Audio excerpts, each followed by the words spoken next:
22 million black victims of Americanism are waking up, and they're gaining a new political consciousness, becoming politically mature. And as they develop this political maturity, they're able to see the recent trends in these political elections. Any minority that has a block of votes that stick together is in a strategic position. Either way you go, that's who gets it. You're in a position to determine who go to the White House and who stay in the doghouse. You're the one who has that power. You and I have never seen democracy. All we've seen is hypocrisy.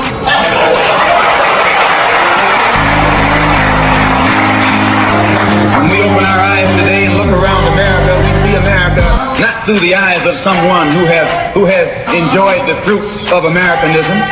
We see America through the eyes of someone who has been the victim of Americanism. We don't see any American dream. We've experienced only the American nightmare. We haven't benefited from America's democracy. We've only suffered from America's hypocrisy.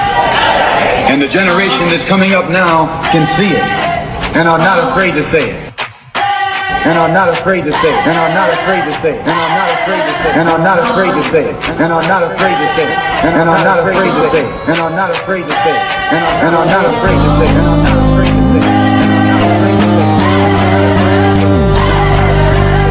And are not afraid to say it. Yes, welcome.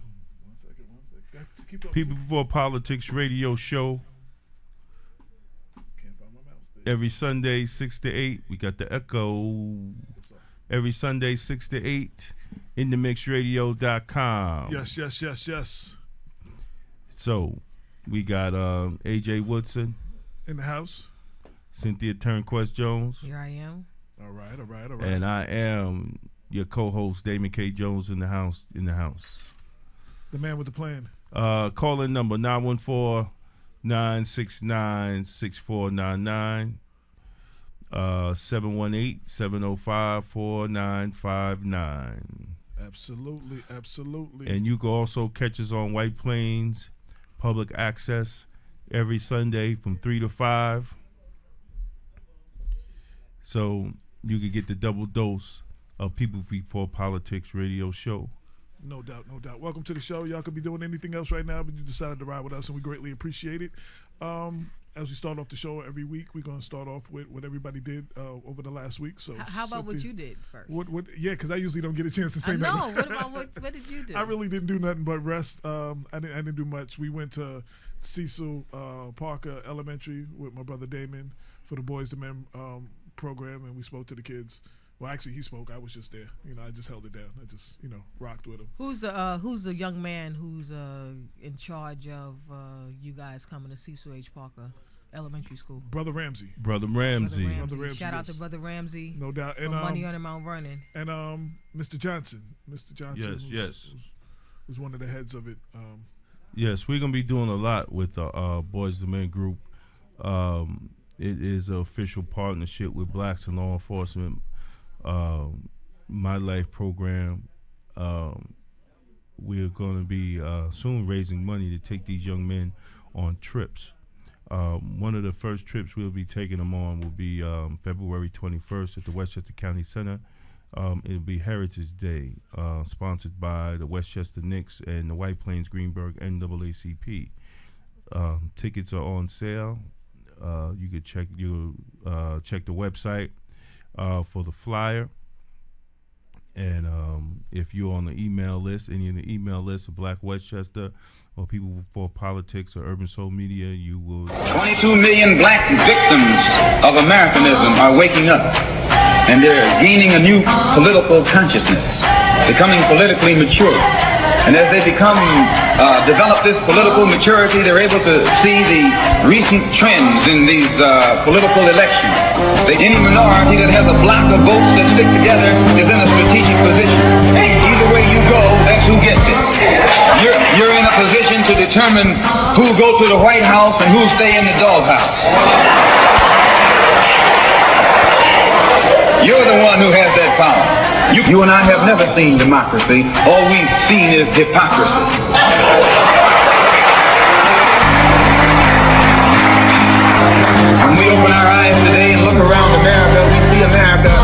through the eyes of someone who has enjoyed the fruits of Americanism.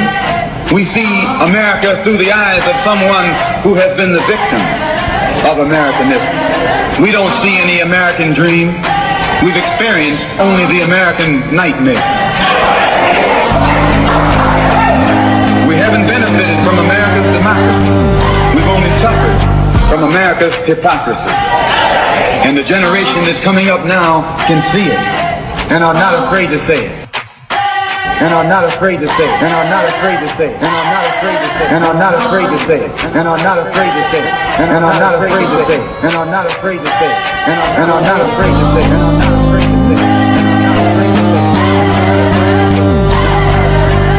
And are not afraid to say it. 22 million black victims of Americanism are waking up, and they're gaining a new political consciousness, becoming politically mature. And as they develop this political maturity, they're able to see the recent trends in these political elections. Any minority that has a block of votes that stick together is in a strategic position. Either way you go, that's who gets it. You're in a position to determine who go to the White House and who stay in the doghouse. You're the one who has that power. You and I have never seen democracy. All we've seen is hypocrisy.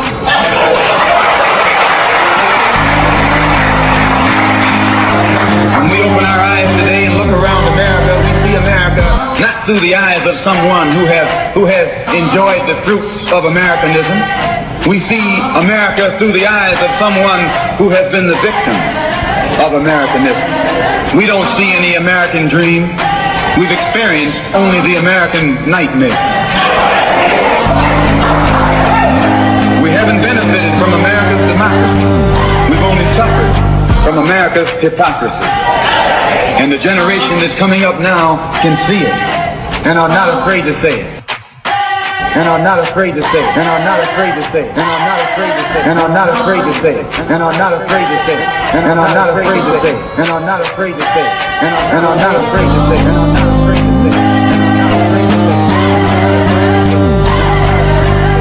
And are not afraid to say it.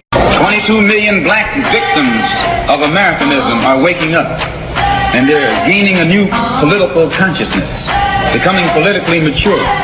And as they develop this political maturity, they're able to see the recent trends in these political elections. Any minority that has a block of votes that stick together is in a strategic position. Either way you go, that's who gets it. You're in a position to determine who go to the White House and who stay in the doghouse. You're the one who has that power. You and I have never seen democracy. All we've seen is hypocrisy.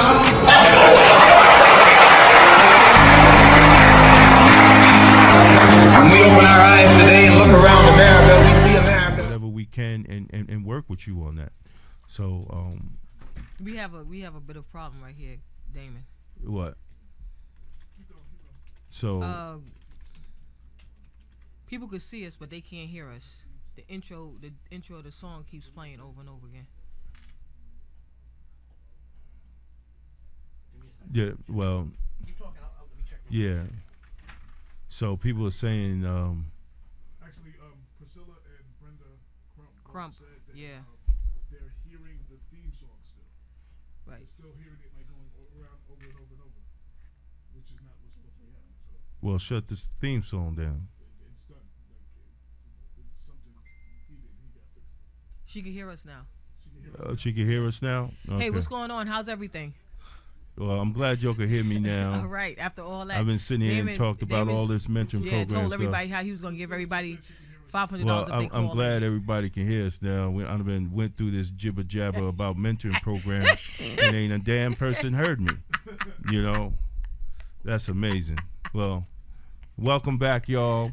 You can see we me. had a little technical difficulty. Yeah, we had with technical the difficulty, and I went through a beautiful rant about mentoring. That was very nice. Well, it's working now. Yes, it is. Yes, it is. Right, everybody can say they can hear us now. Well, so I'm not going to repeat it, but I'm just going to tell you we had a great time. mentoring the kids. At Cecil At H. Cecil Parker H. Elementary Parker. School in The Mount boys Vernon. to boys And to it's men every program, Friday. Every Friday. It's every Friday. And yours is every Friday? The with them. program is With every them Friday. Yeah, it's every Friday. with We're them. not there every Friday, but Right. they do it every I'm going Friday. back next Friday because I have to bring somebody. Oh, okay. But if he gets off, I have to bring somebody. He just want to come and see the kids. He's helping us do a lot of things. So our guest said that they got off of the highway just now. I'm gonna run outside real quick. okay, no problem. Okay, no doubt. No problem. We have and who are our guests for the day? I know Frank is. I think Frank is on his way. You said Banita is calling in. Yeah, Banita will be Banita Zelman, civil rights lawyer, will be calling in at. She'll be calling in at 7:15. And today is the anniversary of the killing of Detective Christopher Ridley. Okay. Yeah, they How had- many years it's been? It's been, I think, 8 years now. Okay. So think Matter of about fact, they've been talking about it online. They've been talking about it on the website, on his website, Yeah. all over Facebook, I guess. Yeah. Today is the anniversary of the killing of Detective Christopher Ridley. It has been 8 years that we have been asking for what everybody's talking about now, a special prosecutor. And for that, tonight I will be posted up on Black Westchester that, and I will say it here for the record, that the killing of Detective Ridley was one of the most biggest Democratic Party cover-up that you will ever see in your life. Wow. I'm not a conspiracy person, but the facts, when we lay it out in the article, will speak for themselves. It was too many people that were high up in the Democratic Party that was involved in this young man's, in the family's fight for justice, and it was a blunder. Oh, yes, sir. Yes, sir. It was a blunder. Thank you, my brother, for coming. Have a seat, black man. It was a blunder, and I will be posting that, and I will be the author. So if anybody has any problems with what I said, they could come and talk Black to me Westchester, personally. we stand by everything we write, no matter what. I'm the editor in chief, and we stand by everything that's on there. So we bring those hard topics that people don't want to talk about. We bring those things that people don't want to hear about. They don't want to. They're scared to say. We say Right. the things. We say the things that others are scared to say. Right. So, Especially my brother Damon over here. well, yeah, I mean, we have to speak the truth. No doubt. Speak truth to power. No doubt. No doubt. So So for anybody just tuning in and you weren't able to hear, somebody you're else is listening coming to- in. Cynthia went out. Well, she went to, Oh, yeah. okay. But I'm saying for anybody who's just tuning in, you are listening to Black Westchester Presents People Before Politics. We come on every Sunday from 6 to 8 on InTheMixRadio.com with me, AJ Woodson, my man Damon K. Jones, and our co-host Cynthia Turnquest-Jones. And we got my man Frank Shaw in the building. And we got some other guests in the building coming up. So check out all the stories you hear us talk about. You can check everything out on blackwestchester.com. Definitely news with the black point of view. Definitely check it out. And that's where we are right now. People Before Politics Radio, real talk for the community. Yes, sir. And for people that de Blasio was well, not only Mayor de Blasio, but a lot of elected officials are warning people about this blizzard that's coming. Oh yeah, no doubt. Yeah, they were talking about de Blasio was on there Yeah. talking about 2 to 3 feet, and it's going to be one of the Yeah. top 2-3 storms Yeah. ever in the history of New York City. And So and he's telling people like I tell you what, they're working everybody on 12-hour shifts from 7 to 7. 21,000 people in the Department of Sanitation. it's going to be busy, and a lot of overtime. God bless those people in DPW because they're going to be making paper. Oh, no they're doubt. going to get paper for the next 3 days. So, I'm not mad at them. Also, there's also another article that was in the Journal News when we talk about police shootings, right? And you hear that the training that they shoot at Center Mass, and they never shoot, and they say, well, shooting in the leg and shooting in the arm to disarm the person that's on TV, right? But when it comes to black people, it's always the case that they shoot to kill. But there was just an incident, and it's funny that we're talking about Detective Ridley 8 years later, who was shot and killed by Westchester County Police when he was trying to make an arrest of a mentally ill man. Another cop just the other day was shot in Yonkers by uniformed Yonkers police, but they didn't kill him. They shot him in the arm. So police officers can have control in shooting a suspect and not fatally shooting him, because they didn't fatally kill this officer here. The black officer, white officer? I'm not sure. They haven't let out the color of the person. I'm assuming he was white. Yeah, because I'm saying usually when it's a person of color, people, usually when it's a person of color, they tell you black cop. But, right. He would have been dead. Yeah. I mean, even New York City detective Kenny Kaseyadu, was beaten brutally just on his way to work to the NYPD precinct in the Bronx. So we know that. So we'll wait and see. What the story is, but no doubt. This case proves that they can shoot to disarm. They have the ability. They brother, do know how. Brother over here, man, he got a stack of books. He got. Yeah, I can see. I'm seeing through the camera. I'm watching through the camera. Yeah. I'm looking at the books. I'm like, oh man, yeah, I hear you, brother. There you go. Oh man, let's just get to the guest. Introduce our guest. Yes. Cynthia, would you like to introduce the guest real quick? So, good evening, ladies and gentlemen. This is Cynthia, and I would like to just introduce our guest. We have Francois. He is a community activist and dedicated public servant for the empowerment and upliftment of the masses. And we also have Lorenzo Steele, a former correction officer and documentary maker of the popular DVD Scarface for Life and Behind These Prison Walls. So we would like to welcome you. Thank you for having us. Yes, thank you. Thank you both for coming. So, gentlemen, was your ride okay over here? We made it here. Okay, that's good. That's what's up. We didn't catch no speeding tickets. That's good. That's good. So we have Lorenzo. You brought out a bunch of books. So we getting ready to go to school because I'm an educator and I love school. We would really like to know about the initiatives that you have going on in the community. Can you please just start talking about your journey and your passion and things of that nature? Okay, my journey started when I was 22 years old. Yeah, just pull the mic. Sure pull the mic close up. Yeah. So we can get you good. Yeah. Okay, excuse me. My journey started when I was 22 years old and became a correction officer working on Rikers Island in 1987. I worked over there at C-74 ARDC for 12 years, and at that time, Rikers Island C-74 was considered the most violent adolescent prison in the nation, and I worked there for 12 years. And it's a shame I know that from hip hop lyrics. Oh, they all talk about that. C-74. Yeah, that's a shame that I know that from hip hop. But do they tell you the truth? I don't know, but they always talk about how bad. They always claim they was there. Yeah. But the thing about you mentioned the rappers, but they don't tell you the part about the people that have to wash people's dirty underwear and getting cut. They're not talking about that. Things that they have to do to survive in prison, and that's where I come in. Working there for 12 years, I gathered a lot of information and a lot of experience, and I resigned after 12 years because I just couldn't take it anymore.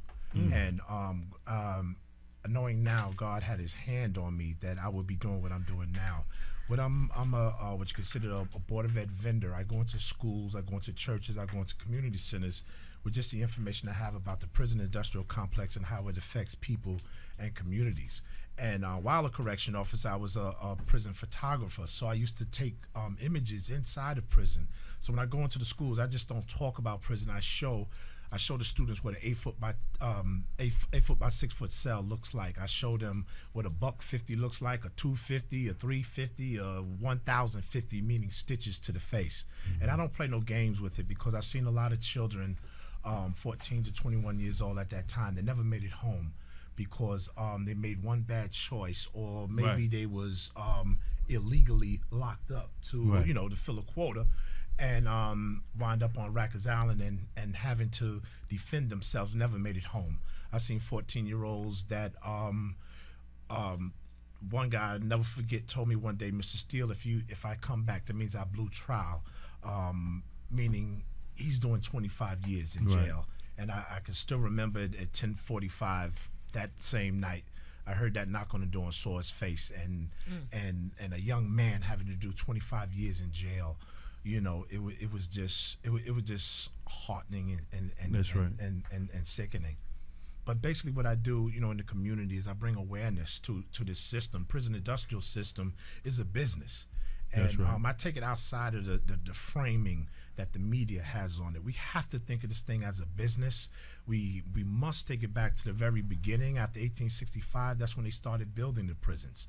You think about all that free labor that was obtained off of our people building the economy in America. Why would you want to ever stop that? So during that Reconstruction period, they had to reconstruct slavery, which is now the prison industrial complex.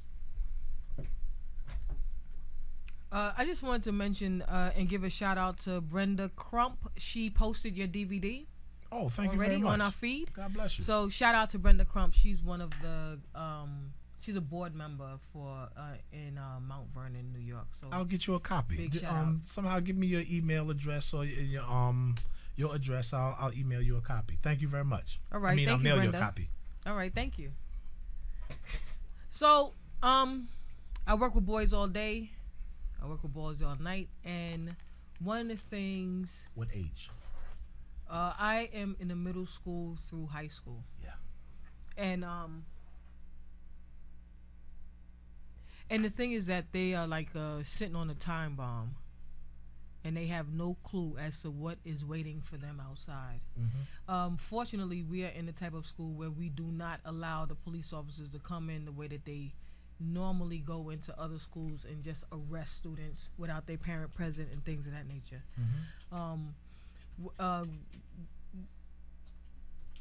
Do you also go to Eagle Academy, the all-boys schools as well? It's amazing that you said that. What a coincidence. I know the Banks brothers very well. I grew up with Terry Banks, and I'm actually going to do a gallery exhibition called Behind These Prison Walls. We're going to go through the paperwork for me to come in and bring in my visual images to actually share with the school. And they're doing some dynamic work over there.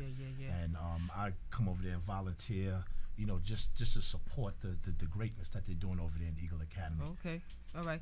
My former principal, Vaughn Thompson, he is the founder of Eagle Academy that's in Newark, New Jersey. And so when I was working with another school in the Bronx, they didn't have a program like that, but we had some fathers that came in, and one of the fathers was Berkeley, Chuck Berkeley used to come in and sit down and talk to the boys, and Ramali Graham was one of the boys that he used to talk with in how you conduct yourself in front of police officers right. and things of that nature. So I'm gonna definitely pass your information on to Vaughn Thompson. I'm gonna tag him in this in real quick so he'll know about that. So just talk to us some more about other things that you do, and talk to us about the books that you brought today. Oh, these books that I bring. My weapons are books, and it's amazing. I never learned African history in high school, and I see why, because once you start knowing about yourself, things change. And being a correction officer, working in a actual prison complex, I didn't realize the connection that it had with slavery. Right. I came up through the rap era, Public Enemy, KRS-One, X-Clan, when they put the positive messages in the music.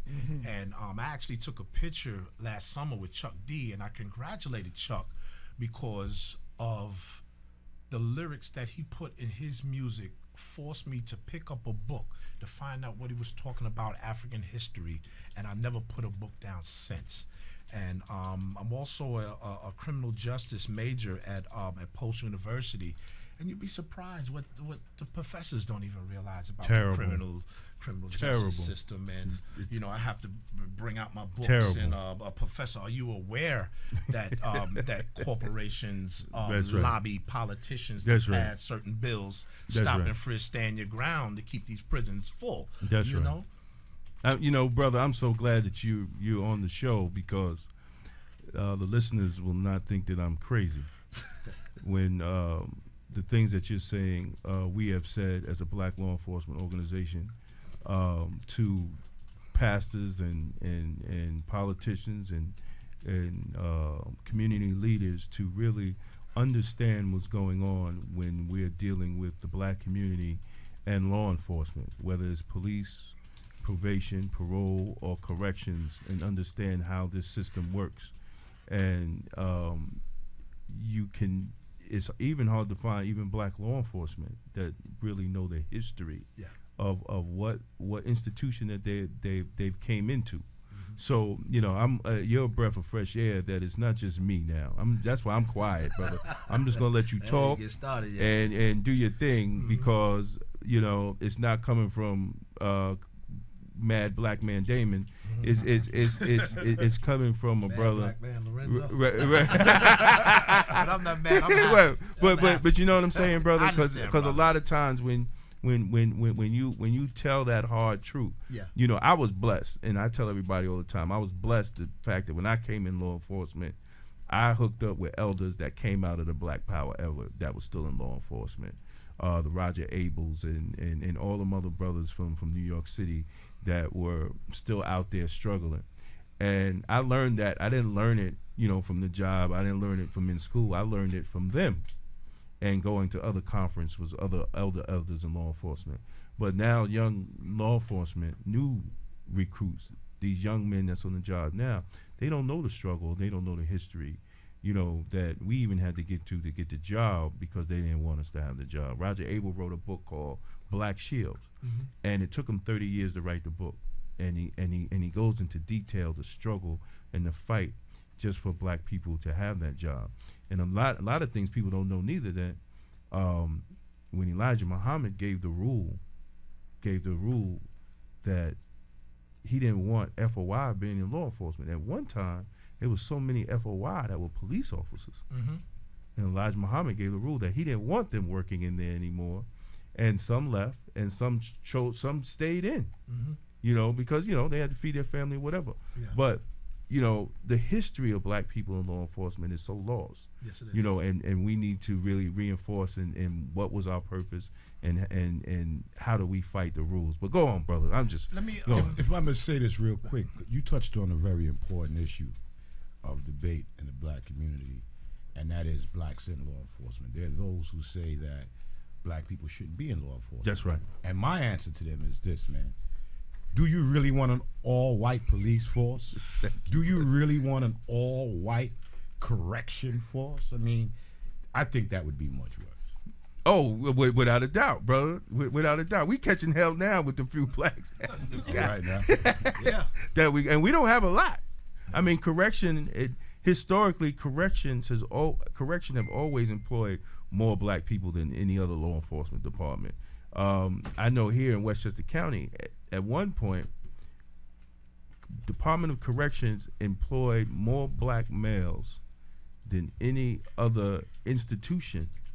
So the black community, middle class community, was based off of the Westchester County Department of Corrections. So when we look at it, and corrections is still the only profession that you can get a job with a GED. You know, now that went up to 60 college credits now. well, not in Westchester. Oh, okay. Maybe in New York City. Yeah. Maybe in New York City. But national wise, it's still it's still a GED. Oh, okay. But I think as time changes, they're going to change it, and they're going to lock us out of that too, because you see more and more academies with less and less, you know, black recruits in there, and they're locking they're locking us out of that too. You know, so we really got to understand the history and where we are in it. But you know, we don't fight, there will hardly be black cops, man. I'm telling you, it's going down that road. You know. Well, you could go back to your teaching, brother. I'm sorry. I interrupted. I just want to share something. Yes, sir. Getting back into the business of prisons. Yes. For those that are listening, there's a corporation called the Corrections Corporation of America, CCA. It's the nation's largest owner of private prisons, has seen its revenue climb by more than 500% in the last 2 decades.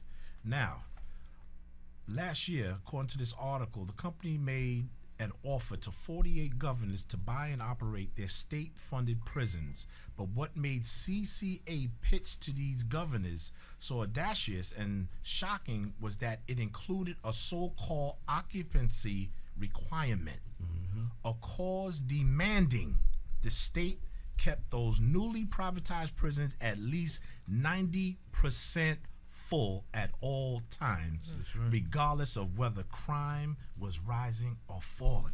When I first read that a couple years ago, I was like, what does that mean? Because corrections is almost the last process or last stage in the criminal justice system. You have police, you have the courts, then corrections. So what that means is there has to be a force that's going to arrest people at alarming and disproportionate numbers. Who does that fit? That fits us. That's right. That goes into the stop and frisk where so many blacks and Hispanics was stopped. Over 90% of them was stopped and wasn't even armed. That's but the thing was, imagine the ones that did have something on them, some marijuana, that were going through that system. So we have to critically analyze what's really going on. If there's going to be private prisons, somebody's going to have to go through that criminal justice system. That's right. In order for it to survive. And it starts with that arrest. It starts even earlier than that with the discretion of that officer to say he looks like he's ready to break the law. Yes, sir. He has broken the law. That's so, right. so it goes even deeper than the arrest. It's the discretion of that officer to say, young man, put your hands up. Young man, put your hands up against the wall. That's This is right. what we're dealing with. And to go further than that, let's go back to the time of slavery. They brought us over here, forced us over here to do forced labor. There needed to be a force to keep us in check and keep us in control. Yes, sir. Look up the word patty roller, which turned into patroller. There was that force that was needed to keep us in check on the plantations. That's right. I was watching the movie 12 Years a Slave, and they had patrollers on horses challenging slaves that were going from plantation A to plantation He talks B. about that a lot. Yeah, Young man, I talk about that. Boy, where's your pass? Right. Which now is, where's your ID? Stop and frisk. But check it out, stop and frisk. He said that's the beginning of stop and frisk. He talks about that. But check it out. Why were they being stopped and frisked? To see if they had any weapons. Because I got a book in front of me called Slave Patrols by Sally Hayden. Yep. And she said that the white people feared insurrection at all times. And they still do. They still do. At all times. They still do. So think of what stop and frisk is. What you said, Slave Patrol by Patty Hayden. Patrol. Yeah, I'll get it. You got it? By Sally E. Hayden. Yep. I'll wait till Law you do and all the Violence books. in Virginia and the Carolinas. Yep. She breaks it down that this was the first force that was used to That's right. suppress us and Go ahead, brother. control us. Listen, man, I ain't gotta say nothing, man. You just making me feel deep. good, man. It's deep, man. Because I'm not crazy, man. I'm not crazy, y'all. I gotta say, man, they should have never let this Negro read, man. Yeah, that's it. They should have never let this That's Negro it. read, man. I mean, even in slavery days, that was the dangerous. They killed the slaves that could read and write. And Because it was Yes. against That's the right. The law law. for you to read. if you could That's read, you was a right. danger. You was dangerous if you could For read. you to have Right. glasses also. You was dangerous Oh, because you for knew real? what was going Yeah. on. Yeah. You knew what Because was I mean, going you on. don't So need you glasses had- to you had walk and all edu- that kind of stuff. You need glasses to read. Right, So you it's had against the law educated to have brothers glasses as playing well. dumb, just so they don't get killed. Just That's right. Yeah. yeah. So this thing is not new. People go, why do the police harass us? This is what they've been doing since 1500s. That's right. This That's is right. nothing new. Right. Let's keep right. in mind what Pat Lynch recently admitted out of his mouth, even though he didn't purposely do so. When those two police officers were killed in Brooklyn, the police, after that, they went on what was called a slowdown. They stopped arresting people. They stopped issuing tickets for minor offenses. And then Pat Lynch came back on later on, a few weeks later, and said, all right, now I want more arrests. Now, what struck me about this is, shouldn't the arrests be determined by the amount of crime and infractions, not just by the word of one man saying, all right, you know what, let's do less arrests, and now let's do more arrests. So to me, that's evidence that these officers are not really there just trying to stop crime. Caller, please hold. Not trying to stop crime, but just trying to make their quotas. Keep the numbers up. Keep the numbers up. Because someone has to go through the system. To feed our children. Exactly. Our children as food for this beast. And let me tell you what Pat Lynch also did. He exposed that the black community by that quote unquote slowdown, and crime didn't go crazy. That's right. That's right. He exposed that the black community are over policed. That's right. He exposed that.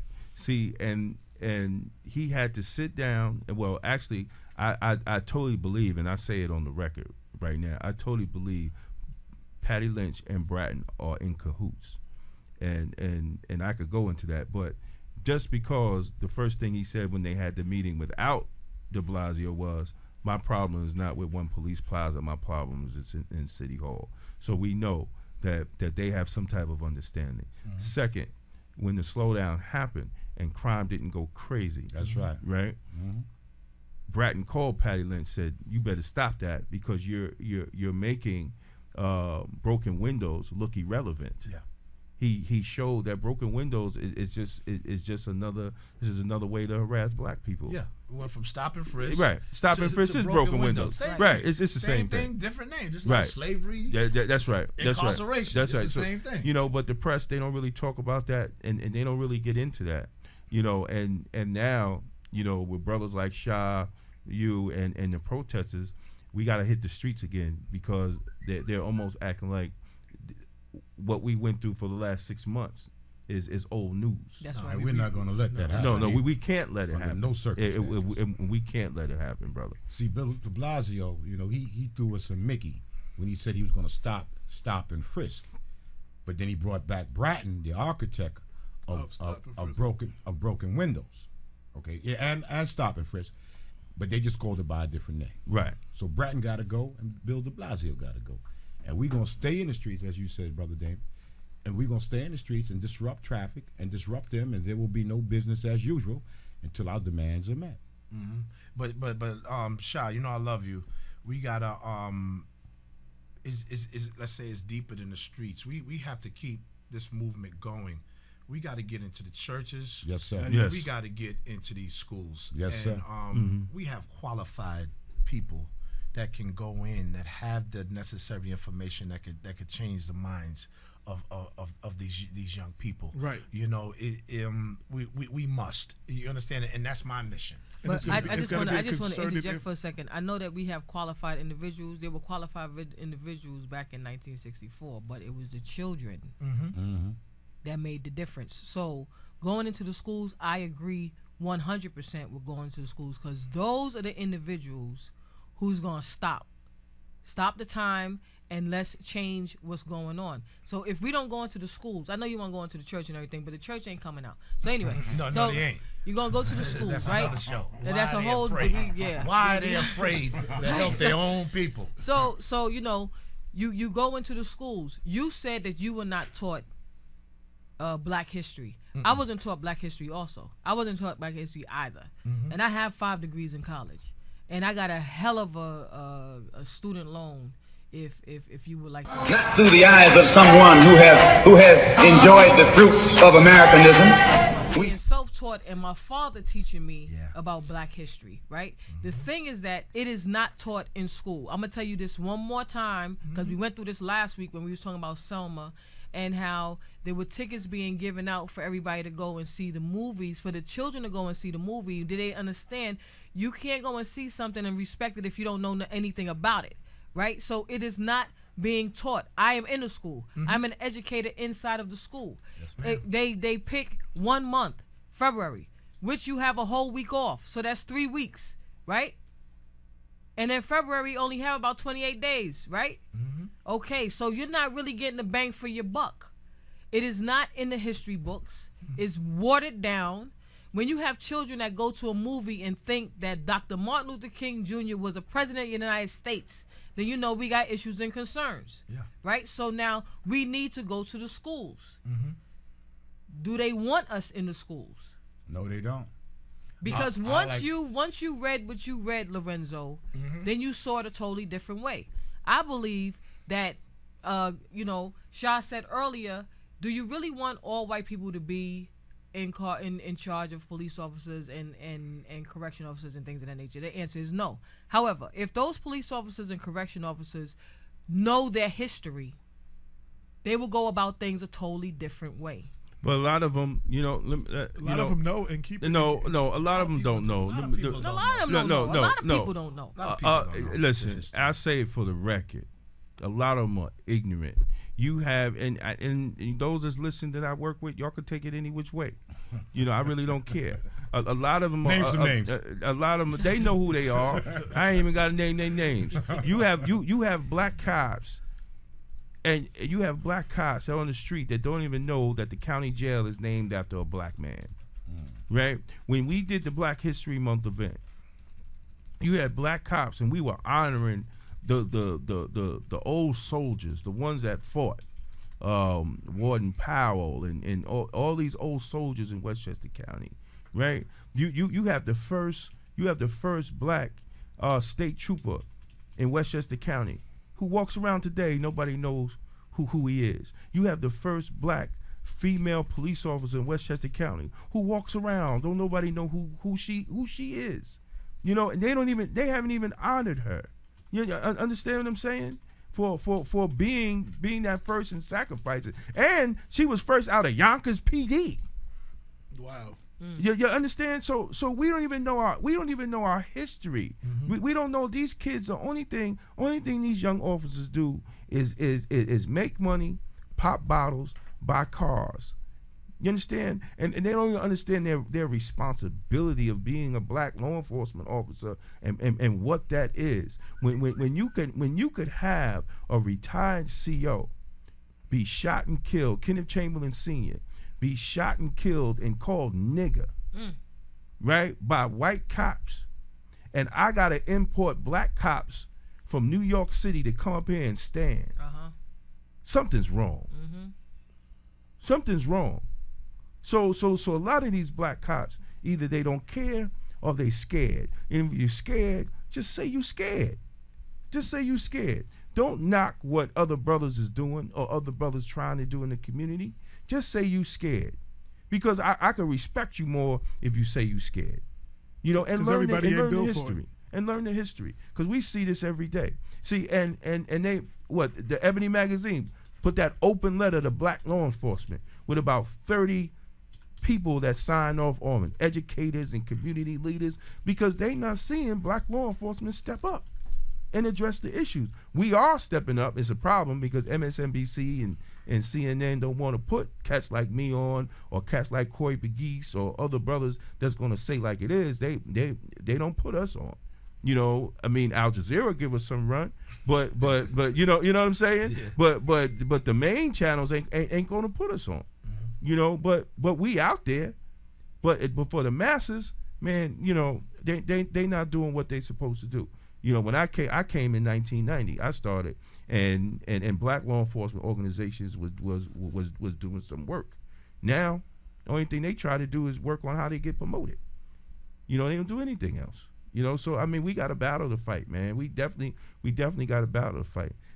The miseducation and the propaganda is clearly a part of the plan to keep us divided, keep us dumb, and keep us unaware. So caller, please hold. It is our job, we that are aware of what is going on, to spread the message, spread the truth to all who will listen, knowing at the same time, as we talk to some of our brothers and some of our sisters who have been, they've been mind screwed so thoroughly, they're going to look at you like you crazy for speaking the truth. No doubt. But yet and still, you must find the courage to keep speaking that truth. You know what I'm saying? You're gonna find some of those who will listen and who will make sense and will get on board. I always like to bring back the statement that Malcolm X said: "Only a fool will let his enemy teach his children." Oh, no doubt. That's what we're doing in these schools. That's right. We've been pushing for a black curriculum for man, God knows how long. No doubt. You know they don't want to give us that. We got 2 callers on the line. Caller from the 646 area code. Please state your comment and your name, please. Detective Blanc, City Police Department. That's Pat. Big Pat. What's up, Big Pat? How you doing, brother? All right. Y'all hearing them clearly? I don't hear him. Do you have something play? Do you have something on in the background? If so, turn your computer or whatever's on in the background down. Can you hear me? Can you hear me? Yeah, I can hear you now, bro. Yeah, we can hear you now. Sound like you was What's going on on? the How's everybody going? Everybody's doing great, brother. How you doing? Sorry I couldn't make it, man. What's up, Big my Pat? son is sick, so Oh, all right. I was stuck inside. So appreciate that, the love and everything. Couldn't make it. What's up, Big Pat? I'm gonna push for you to try to get you another day, man. If it's all right with No, Damon. no, that's all right. We you can come we'll on make any that day, happen, man. yeah. We'll make that happen. We'll have Priscilla set you up and get you on another day. It's not a problem, brother.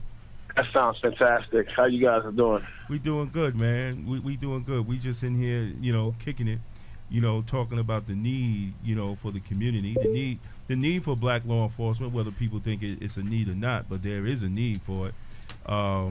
And we're just trying to, how do we move forward? We brothers here with the history, because I want him to get into this Michelle Alexander, New Jim Crow, because I think that's a book I've been waiting to read too. No, you have I to. have yet to read that. You yet. have to read the book, You have brother. to have that in your library. It might take you a long time to read it too if you analyze it the way I analyze it. Yeah, it's almost like reading the Bible. Yeah. Since we're talking about it, I didn't know it was book bringing. I bought my book too. I always carry my weapon. in the inside is my mentor gives a forward, Ron Hampton. Yes. Want to read out of it or something? No, he just he's in here somewhere. He gives a forward. He's my big brother. He's somewhere in here, but he gives a forward on the book, and he's like one of my mentors. He also represents blacks in law enforcement in Washington D.C. Mhm. But what he has said about the book, that this book exposes everything that certain leaders like Al Sharpton and a lot of the leaders say that we've moved forward. She exposes the legislations and policies and procedures that was passed. Yes. While we had black judges, we had black police commissioners, we had black police officers, we had black. I mean, people in place. can I say something? What Yes, you go just ahead. said right there? Yes, sir. You said like leaders like Al Sharpton, right? Right. I don't think he's No. as far as I'm concerned. I'm not saying he's our leader. I'm saying when those like Al Sharpton say that we have came to that we have arrived to a certain place, because they have the media exposure, But what her book exposed them to being false, because we haven't arrived. When you have those type of leaders that have the media coverage, when you have those type of leaders that's on TV all the time, and they give the masses a feeling that we have gotten to a certain point of equality, but we haven't. Actually, we went backwards. In a lot of ways. Okay, but can I say something about Yes, while you're sir. touching those two things? Yes, sir. There's 2 quotes that King had, right? King said, only way you could drive out darkness is with light, right? Right. Only way you could drive out hate is with love, Yes, right? sir. And he also said, love is the only thing that can turn an enemy into a friend. Those 2 quotes just puts everything out there. Like, the only way that we're going to be able to get the media appeal and do everything that we have to do is by coming together as one. Of course. The problem I think we have with a lot of our community is we don't come together. No, we don't. Power speaks in volume. If we come together instead of just like we go to clubs, we pop bottles, we do all kinds of different things. We have to do the same exact thing. That's right. I agree. You would go to a club, and don't get me wrong, I go to clubs. You know what I'm saying? I go to clubs. We've been there We'll go to a together. club. I throw a party. I have 1,000 people deep, spending their mortgage, spending their rent, buying shoes, buying bottles, buying everything. But you ask them to come to a PTA meeting, and they're not there. That's right. How can you explain that? How could you want better for your kids? And you got to lead by example. Your kids absorbs everything that you do. If you're going to sit there and drink a 40 in front of your kid is going to follow those things. If you're going to teach them good things about life, about math, about anything about motherhood and fatherhood, they're going to follow those same things like they follow you when you're drinking a 40 in front of them. Right. No, you're 100% You right. have to be able. You have to be able. I think it starts with our own backyard. Yes, you know, it does. when you was younger, you said, go clean your bedroom. And when you finish cleaning your bedroom, go clean the front yard. You don't say go clean the front yard, then come back and clean your bedroom. That's right. No, we have clean to from we the have to do inside ourselves. first. No, we do. I mean, we But we have don't to do it. that. No, we don't. We don't do that. We sit here. We blame the cops. We blame the cops. We blame the cops. And this is coming from. I'm not saying it because I'm in law enforcement myself. I went to Andrew Jackson High School, and if I had to do anything different, I would not do nothing different. That's the best high school in the whole That's world. right, AJ. It had its crime. It had its crime. I'm not saying August Martin, Bayside, because those are Van Buren. I'm saying Jackson. Yeah. You know what I'm saying? And before I got to Jackson, I went to 192 in Hollis, Queens. So I know how it is for kids to be fighting in front of the house and everything else. But it's like everything else. I was raised that, you know what? There's a big fight in the corner. They're selling drugs in the corner. If you're going to stand on that corner, guess what? The cops is going to mess with you. Yeah. Don't be in that. If you got bees, don't go around. If you got honey, don't go around bees. And vice versa. Right, but we is two things. We have the people. We have to begin to set standards for ourselves. That's right. Every In our other community. every other community. In our community. Right. That's but right. then once we set those standards, then we have to continue to push for the demand on how our community is policed. Now, Absolutely. black Let me- people. Let me share go something ahead. with that. I'm gonna go back to that time, Pat. I grew up with a mother and father in the neighborhood, Cambridge Heights, Queens. My mother was block patrol, and we never had meetings. There were certain things that you did not do on my block. Right. And that's because my mother set that standard. No, you're not going to walk your dog down here. Go take that someplace else. We lost that. That's Yes, right. we We did. lost I it. They agree. done took the neighbor out of Neighborhood, neighborhood. And that's what they right, call it, right. neighborhood. So Right. I agree what you're saying, Pat, to the degree that saying there's a the school and prison pipeline. I'm gonna take it further. That starts at home because It does stuff at home. let me share But we have a something with lot. you. We have a lot of problems too. We have a lot of problems too. That, like, let's say for instance, like myself. When I've been a cop for, I could retire in March, almost 20 years, right? We have a problem that when we see a lot of time when the parents see the kids doing wrong, right? And somebody goes up to them and says, "Your kid is doing wrong." What's the first thing a lot of parents say? "Not my kid." Right. Or They're ready to beat you curse or that try to beat you person out. up. Yeah. They're ready to curse that person out. That's Or don't telling yell their at my kid kid. doing wrong. Yeah, don't talk to me about my kids. We can't do that. What We has can't do that. changed? What has We have changed? to Yeah, start. that's the We question. have to start having programs, not only for the kids, for the parents as well. That's right. That's Yeah. right. Yeah. That's right. For the parents as That's well, right. because there's no way the kids is going to learn if the parents don't know. It's a yeah. lot of undoing that you're talking about right now. Yeah, Patrick. brother, It's a lot of undoing. you're speaking on something. And Lorenzo, it's Yes, two sir. things. Yeah. From 2004 to 2012, I had 914 arrests. And what? From 914 2004 to 2012, I had 914 arrests. Okay. Out of 914 arrests, you know how many complaints I got? 0. None. But that's good. That No, means you know why? that means you was doing your job. You know, no, I'm going to tell you why. It was trying to Because get your rid of mouth, the kids. like everything else, will get you in trouble or get you out of trouble. Well, of course, brother. But I mean, And I'm not even saying, I'm not even going to brutality. Because if you know how to talk to somebody, it's not going to get elevated to brutality. no. And a lot of officers do not know how to do that. See, this is why So what do we do? No, we got What do we to do? shot. No. We have to teach.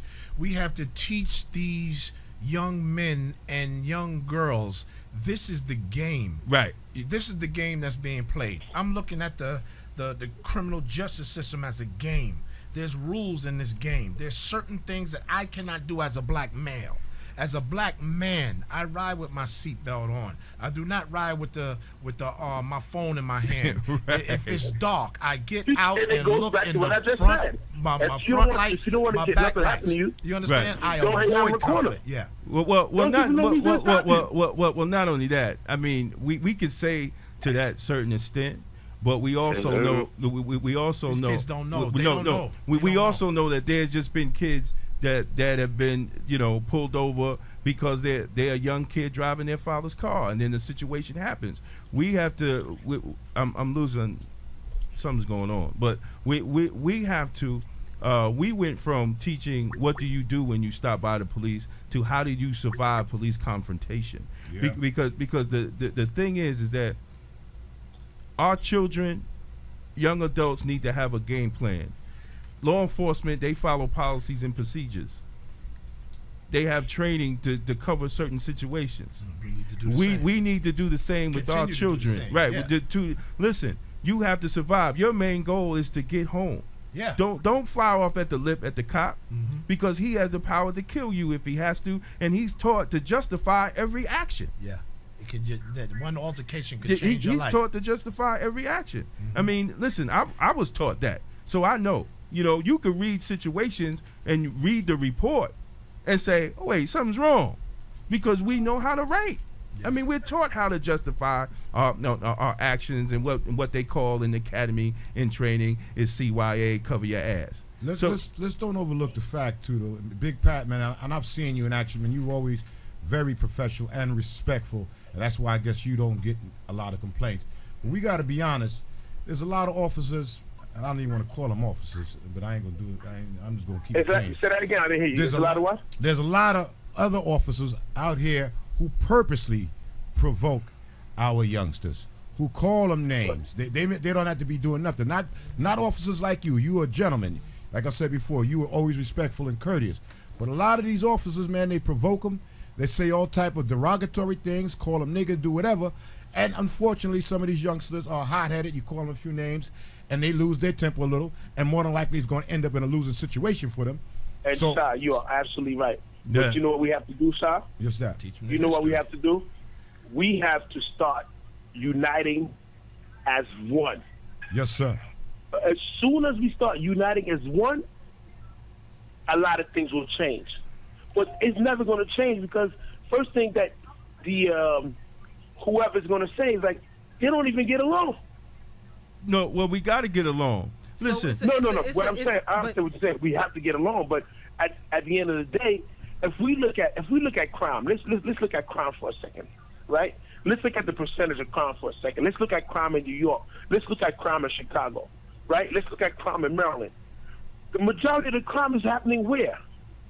In the inner cities, most of Yeah, the crime yeah, that's yeah, being yeah, but- reported It's just being Whoa, reported. whoa, and being attacked is in the Why? inner cities. no. Why? But see, that's a 4, 5, 6 hour conversation. Yeah. Because when But you do you do understand where I'm coming from? right, no, I understand where you're coming from, but we gotta Let's we change got that. yeah, I but think we this need is to change it. This is the core. You know when But you're it's working not out, saying- you know but when you you're working out, can't- first but thing you gotta work can't out with rest- is the core.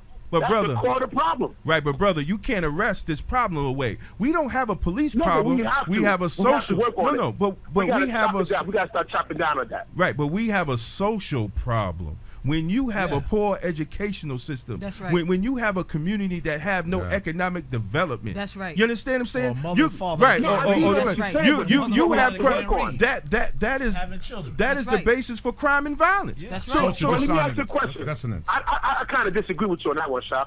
right. You grew up the same way I grew up. Just the same neighborhood. We didn't have it. But can I say one thing real quick? Hold on, let me finish. I just want to say I got to get this in. Hold on. Most of the crime, Stop. most of the real crime is on Wall Street. But go ahead. No, okay. I understand what you're saying, but you know what I'm talking about. Yeah, You know what go I'm ahead. talking Yeah, I about. know. No, but Blood crime. but if I'm we're talking about gonna blood crime. if we're gonna talk about crime in the black community, Yeah. we gotta really talk about crime in the I black didn't even community. say black community.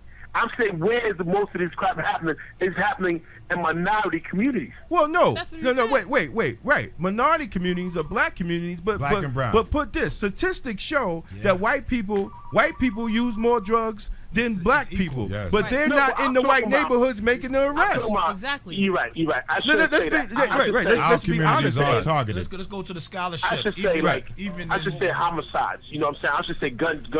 You know, any lot of kind violent of crime crime. that affects our society. Well, I'm talking about when someone is being taken away, whether it's Gardner, whether it's Michael Brown, whether it's Ramos or Lou. Any life lost is life lost. Yes, sir. No, and you're right. No, I'm not. You know, disagreeing with we you. can't look at it. My life is not better than yours. Your life is not better than mine. We have to look at each and single life as such. Not until we respect each other's lives, nothing is going to get no better. Very No, good no, point. no. We have to value each other. No, as black people. every life is important, but for some reason, the black life in United States of America is undervalued, That's right. marginalized, and 100%. disfranchised. No, Let's no, be no, honest we about got, that. We got another caller that wants to weigh in the conversation. Caller, state your name and your comment, please. Yeah, my name is Jose LaSalle. I'm the founder of I Watch the Show Unit. And, Hey, Jose, what's up, brother? Peace, Jose. How you feeling, man? Man, man. Listening to your brothers dropping all those jewels. Yeah, listen, man. It's beautiful everything that every one of y'all is saying, but my Jose, you ain't coming in understanding too is clear. Hey, Jose, you're not coming in too clear, brother. You got to. You Can you hear- turn your can you computer hear me? down. Yeah, if you got a computer you on, sound something, better just now. turn it Right, down. and don't put your phone on speaker. Okay, I'll take it off. You hear me now? Yes. All right, yeah, what I was saying is that No, it's not Jose. This is Jack Jones, one accord. Oh, hey, what's up, Jack? That's about 3 calls right there. Yeah, Jose, go, and then Jack, you go. Okay, sounds good. Jose, yeah, you can hear me? Yeah, go ahead, brother. Yeah, anyway, I was saying was that this system designed to work the way it's worked against people of color, and there's nothing really much that we could do because the way the system is designed that way.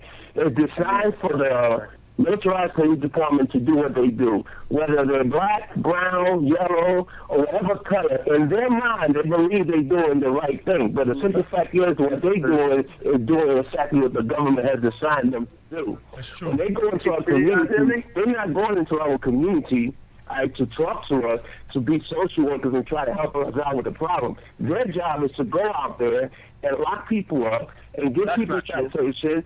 And that is their job. And that is their job. And let me finish my statement. Go ahead. And that's exactly why the hostility between NYPD and community is at the level it is, because their aggressiveness. All right. This is the reason why we're dealing with the situation we're dealing. Let me cut in real quick. And Wait, hold on. let me finish. Okay, I'm gonna let you finish. I'm gonna let you finish. Let him finish. I need the other person who's in the background to let this gentleman talk, and you will have your chance to talk. We can't hear with both of y'all coming in, so I need Jose to finish before the other person comes in and makes. That's their comments. Jose who?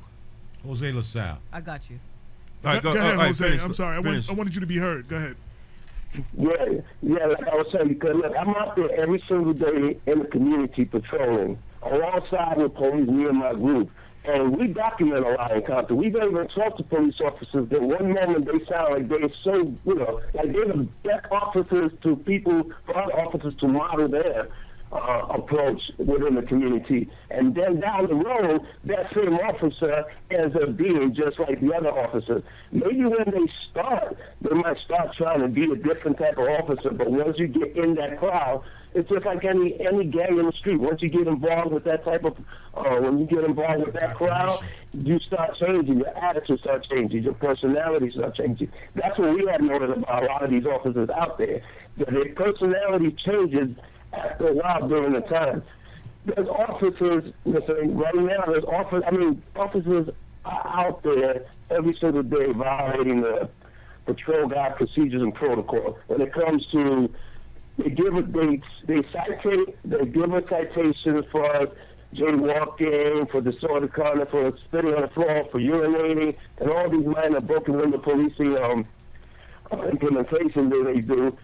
but they do the same exact thing and they're not penalized. And people see that.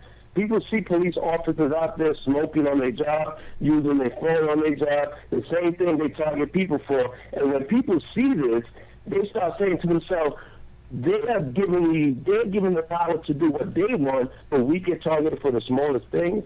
And that is something, what I'm trying to say is people see what police officers does, and that was creating this type of activity. Because hypocrisy. they're out there doing the same thing that they're out there on top of people and trying to prescribe the law against. And they're out there doing the same thing. So when people see this, people realize that there is no accountability and there is no equality when it comes to a person of color and a police officer. Whether you're of color or not, it doesn't matter. Because if you have the uniform on, you represent the system of oppression. So when you see these things, that's why people turn their backs on police officers. And when a police officer is killed, right, they get justice for that. When a black man is killed, they don't get justice for that. Kamani Graham is still fighting for justice. Right. Kamani Gray, now we're dealing with Kamani Gray, where we're finding out a police officer was planting guns. Planting guns on people in Brooklyn. So now the Kamani Gray case becomes a point of interest again. And then we have Eric Garner, we have so many other Kai Gurley cases. This is the problem we have. None of these police officers will come out and say that they stand by these families. But they want us to come out and say that we stand by them or something. Agreed. Point well taken. We're going to get into that other caller. Who was the other caller? Jose, we want to really thank you for coming in. Hey, This thank is you for Cynthia, calling, man. brother. Absolutely. Thank you, for baby. calling, I my appreciate brother. you, my brother. Thank you. Thank you, brother. Now we want the other caller that just called in on the 718 number. State your name and your comment, please. Hello. Hello. Caller, state. Hello? Yes. My name is Jack Toon. I'm with an organization called One Accord. Hey, Jack, what's happening, my brother? How you doing, man? Hey, is Damon? Yes, sir. Damon, what's going on? And peace and welcome to everybody there. I've never been on a show, but Peace, brother. Peace, I'm peace. glad there's a forum for us folks to get our thoughts and feelings we out. got to get you. I got your number. We got to get you. We got to connect, and we got to get you on the show. Talk about the youth too. No, for sure. Just our organization really deals with children and overcoming racial disproportionality in 4 systems: juvenile justice, special education, mental health, and child welfare. I think can we hold county officials or police officers or police departments accountable for the disproportionate number of cops as far as demographics? Meaning, if there are more blacks in an area, shouldn't there be a certain amount of blacks proportionate to that area? Yeah. Police officers are proportionate to that area. That is the ideal. That is the ideal setting, but we have to push the politicians to make sure that happen.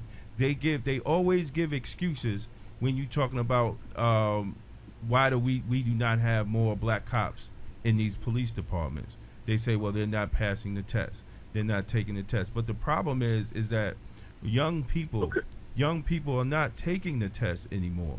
They're not taking the test like they should.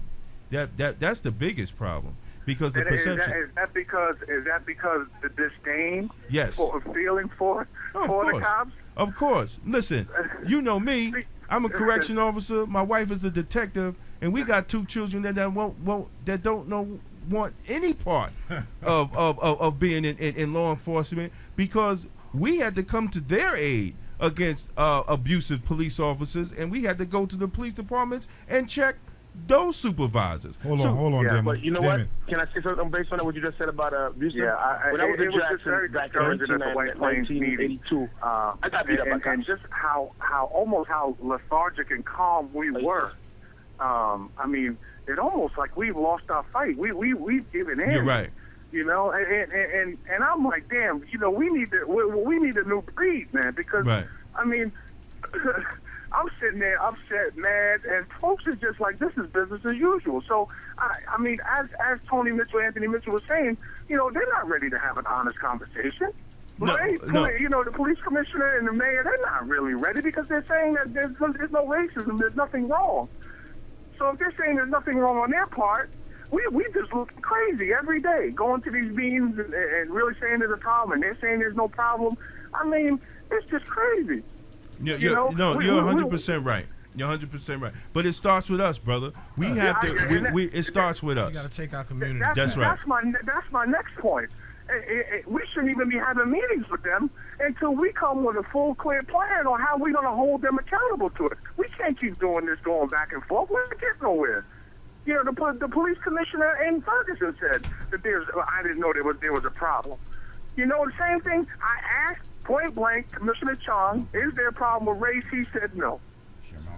Right, with all of the things that went on with Kenneth Chamberlain and all of the things that go on, he said outright no. So what are we doing there then, right? But Jack, I'm going to say this, and we're going to let you go, and we're going to bring you on because you're making some good points.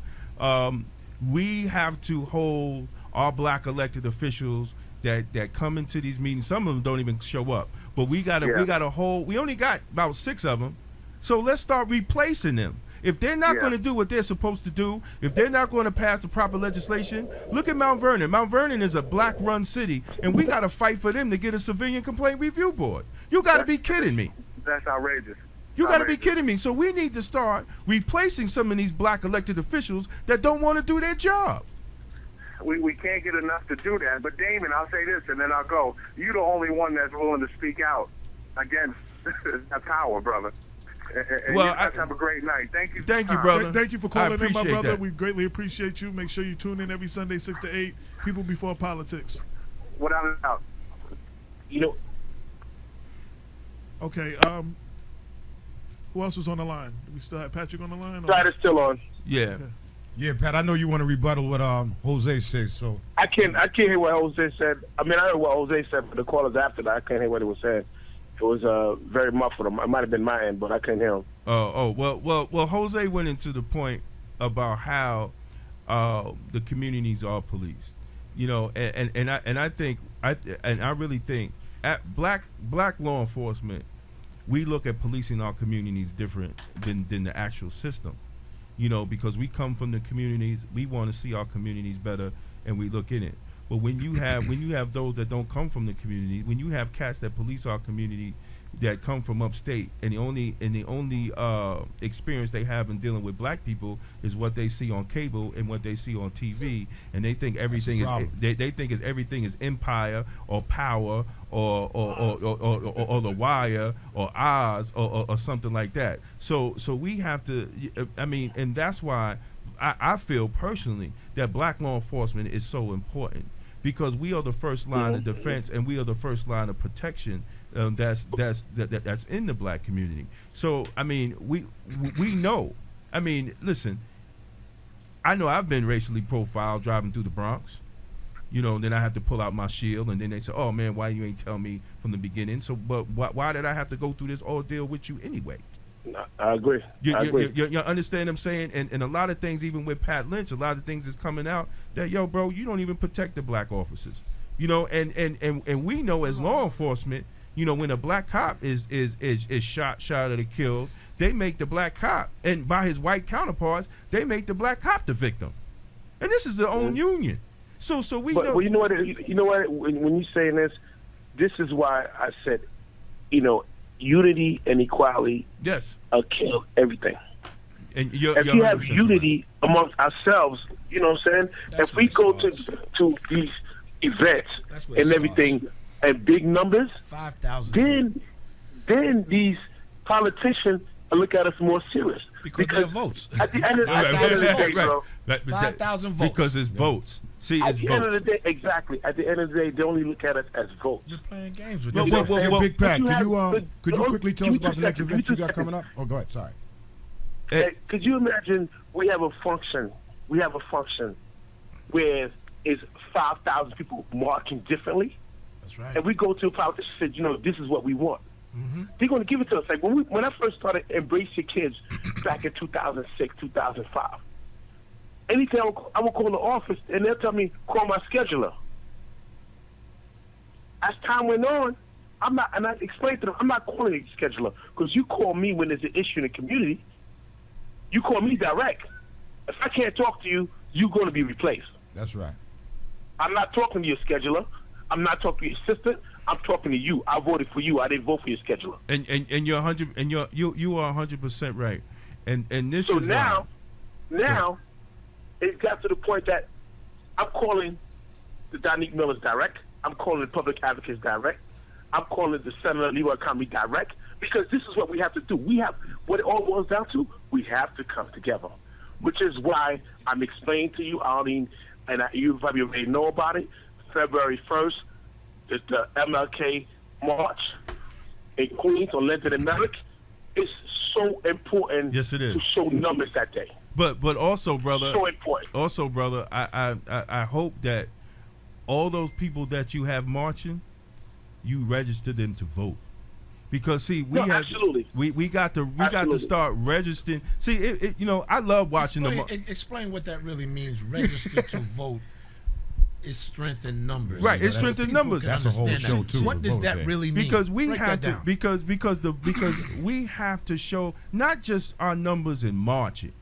I mean, all that stuff that I've been watching, with the numbers out there and their Black Lives Matter, and I think that's wonderful. That's great. But how many of them are actually taken in the process every November to vote for the elected official? Because see, one thing that the Zelman movie, if we don't get anything out, it's about changing legislation. That's right. That's it. If we ain't changing legislation, we ain't done a goddamn thing. You wasting your time. All this marching is to me, I don't march no more. And Cynthia, I'll meet you at the destination.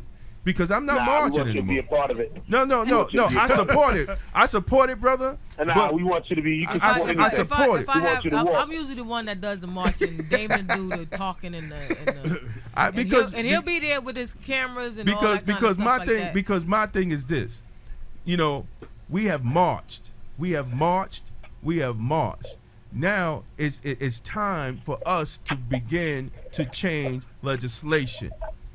We have to change legislation. And we have to be smart about forward. where we go and march at. Like because see, some cats, I'm not privileged to have the governor come speak at my birthday party. I'm not privileged to get invited to the White House. But with all that going on, there's no legislation being changed. That's where I like to always point out the fact that I'm all inclusive. We need to march. We need to boycott. We need economic sanctions. Right. We need legislative changes. That's where I was. We need voter registrations.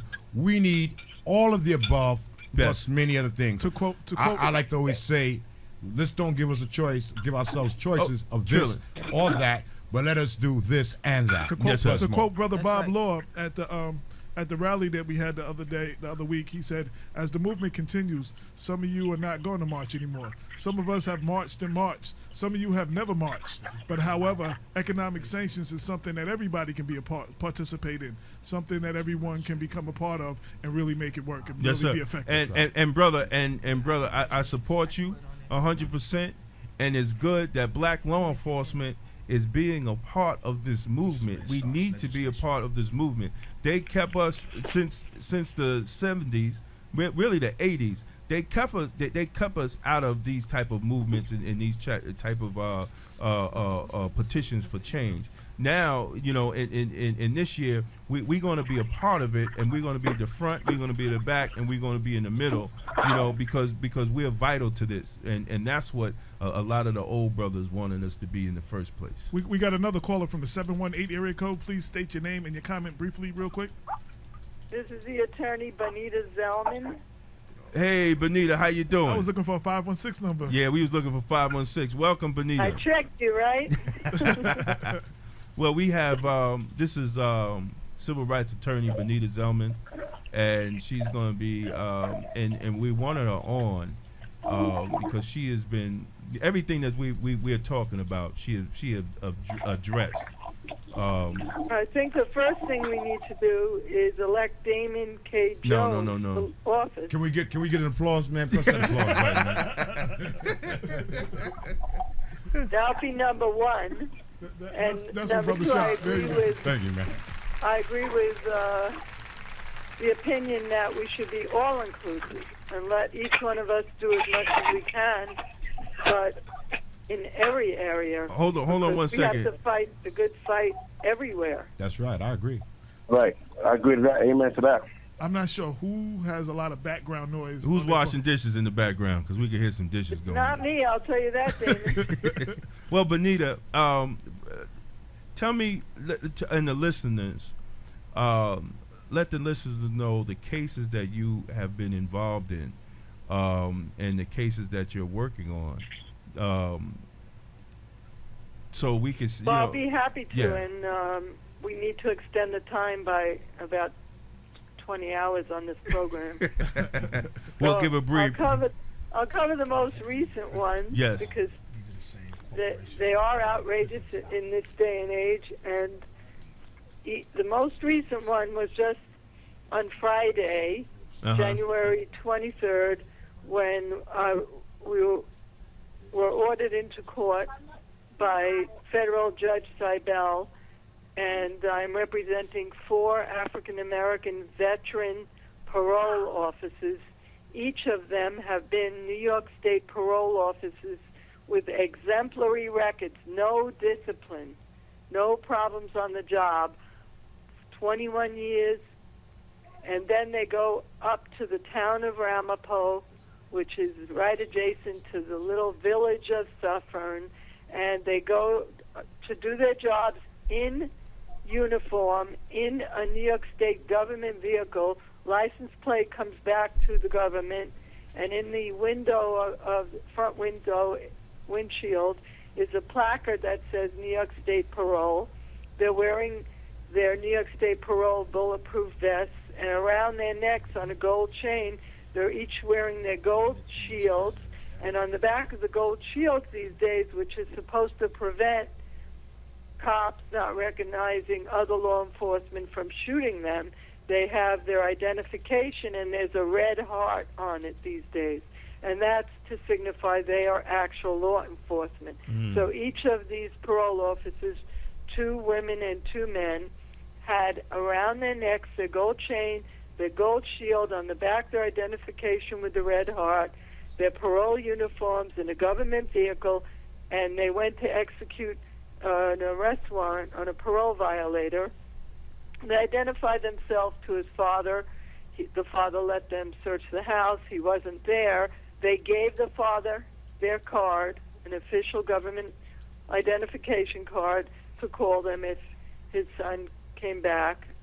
And then they left. And while they were on their way back to their base, right before they got on the highway, they were surrounded by white police, a police lieutenant Lancia, 1 officer, a sergeant from the village of Suffern, other police from the town of Ramapo, and they were stopped at gunpoint. 1 officer was stationed at the back of their vehicle with an assault rifle at ready to shoot them. The others had their guns out. The Lieutenant Lancia came at the driver, Mario Alexandre, and he told him to get out of the car. He ordered him out of the car after ordering them all to have their hands high in the air. So how can they get out of the car and not put their hands down? They're afraid they'd be killed. He ended up punching Mario Alexandre in the chest on his identification card, and then dragging him out of the vehicle, throwing him against the side of his own government vehicle, and everybody was held there at gunpoint and threatened with deadly force. Was that vehicle That marked? is because these white police up there felt that these African-American fellow law enforcement officers couldn't come on their, quote, turf without notifying them and getting their permission, which is not the protocol, not the procedure, not the law, and they're out of control. So we sued them. Banita. And the judge orders us in on Friday. As a result of it, within 2 weeks, I am to get the dash camera videotapes that they allege they have. They allege that they don't show what we say and that we're not telling the truth. And when questioned by the judge, the lawyers for the town and the village and the county of Rockland, for that matter, all admit they didn't even view all the dash cam camera videos. So how can they accuse us of lying? They didn't even view their own videos. They didn't even listen to their own 911 tapes. But within 2 weeks, we will have that evidence thanks to getting this particular federal judge. So that's one of the cases I'm working on right now, because law enforcement officers can't do their job in the towns up in Rockland County, Westchester for that matter, where they have these white police not held accountable. They don't have any civilian complaint review board that does anything. Frankly, they don't even have any. But Banita, civilian complaints go to their supervisors, who will be held responsible if they do anything wrong. So there's no justice up there unless we fight them in the court. Banita, just for the listeners, how long have you been dealing in law? 37 years. 37 years. Wow. And how many times have you dealt with racism from law enforcement against black law enforcement? Well, I started as an assistant district attorney, and I made it as the first woman in the homicide bureau. So I learned a lot from working with police. There were very fine police I worked with, and there were others. And working with the district attorneys who were very fine, and learning in the homicide bureau. And then after that, I've been doing police brutality cases and white officers against minority officers for 30 years. I wanted to I've gotten some of the biggest outcomes ever reported because I do not settle. I'm not one of those lawyers that need to settle, and I do not settle unless my client and I decide that what we're settling, or else we go to jury verdict, we need to get justice. We don't just settle because it's about money. It's not just about the money, although money is the only thing that this country allows us to get to compensate us for brutality, even in murder cases. Right. And I've been investigating 3 different, what I call, deaths caused by the police. Others might call them murders. In the last 7 months, 2 in Yonkers, right, and 1 in Manhattan. I am now suing, which your listening audience may be shocked to hear, because I don't believe anybody has done it yet. I am suing Cyrus Vance, the district attorney of Manhattan, and I am suing him personally and in his official capacity in an Article 78 proceeding, and the assistant chief medical examiner of New York City, because they won't release the autopsy on my client's son, Ron Singleton, who the police killed, and the medical examiner labeled it a homicide due to the restraint of the police. He was killed in July of 2014, and we went to court in the beginning of January against Cyrus Vance and the medical examiner's office, and they were refusing to release to me the autopsy, and they refused to start a grand jury investigation. And I heard direct from the source that in the Eric Gardner case, the same medical examiner's office released the autopsy to his family within 2 weeks of his death. So why isn't the mother of Ron Singleton the decedent? Why isn't she, Rebecca Singleton, entitled to the same justice from the same medical examiner to get the autopsy and toxicology on her son, so we could have our own medical examiner review that death? Right. So the same medical examiner will give it in the Gardner case and won't give it in the Singleton case? And why is that just? And the medical examiner claims the district attorney, Cyrus Vance, ordered them that they can't give us the autopsy. So I have a lawsuit now, against Banita, them. this with Singleton, this happened how many weeks before Eric Gardner? Within days.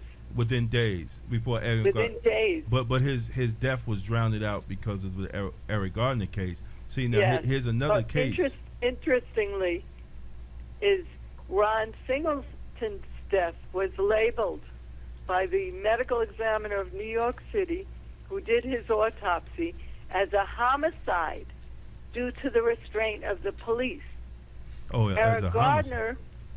they also had to hire a private medical examiner, Dr. Michael Baden, the famous former New York City medical examiner, who was also on the case in Missouri and labeled that murder by the police.